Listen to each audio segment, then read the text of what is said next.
Ibrahim Traoré just sent a warning to Netanyahu that's rattling diplomatic circles across Africa and far beyond. And he didn't whisper it. He said it loud, clear, and completely unscripted. We see you, and we will respond.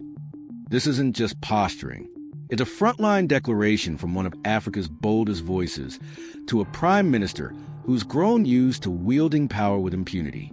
So, what exactly did Traoré say? And why is this moment setting off shockwave worldwide? Stay with us, because this changes the game.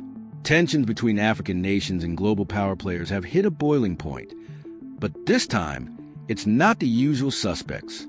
A statement reportedly made by Israeli Prime Minister Benjamin Netanyahu, warning unnamed African leaders to stay in line or face consequences, ignited outrage.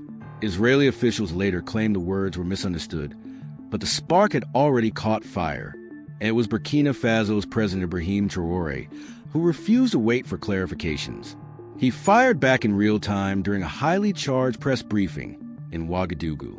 He paused, leaned in, and stared directly into the camera, not at his cabinet, not at his people, but at Netanyahu by name. We are no longer colonies, Traoré said. We are sovereign nations. If any foreign leader thinks they can threaten Africa into submission, they are gravely mistaken. Then he raised the stakes. Let this be clear to Mr. Netanyahu. Burkina Faso does not answer to Tel Aviv. We do not answer to Washington. And we do not answer to any force that believes it can buy or bomb its way onto our soil.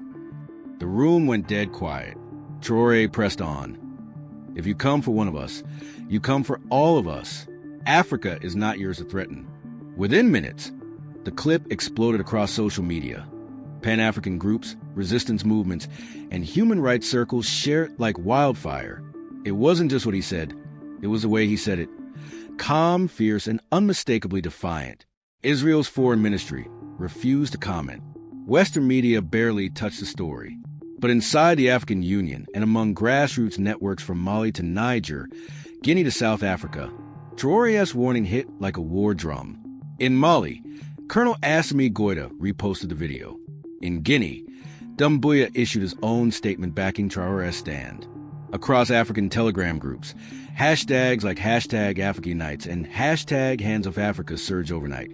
And the message is clear. The script has changed. Africa will not bow. And #WesternWithTraor began trending within hours. What Netanyahu might have dismissed as empty talk has now unleashed a regional response, and from leaders no longer afraid to defy global pressure. For them, Traoré's statement wasn't reckless. It was long overdue, and it's forcing the West to confront a question they've avoided for decades. What if Africa stopped asking for permission? Ibrahim Traoré is becoming more than just Burkina Faso's president. To millions, he's emerging as a symbol of African defiance, especially against foreign meddling, exploitation, and hypocritical diplomacy. His warning to Netanyahu wasn't about Israel alone. It was a message to every nation still treating Africa like a disposable piece on their geopolitical chessboard. And his timing was no accident. With the Sahel alliance gaining momentum and France pushed out of critical regions, Traoré sees a shift taking root. One where African nations speak, act, and protect their sovereignty on their own terms. His message rings loud. We're not just rising, we're remembering who we are. If you think Africa will stay silent while its people are threatened, think again.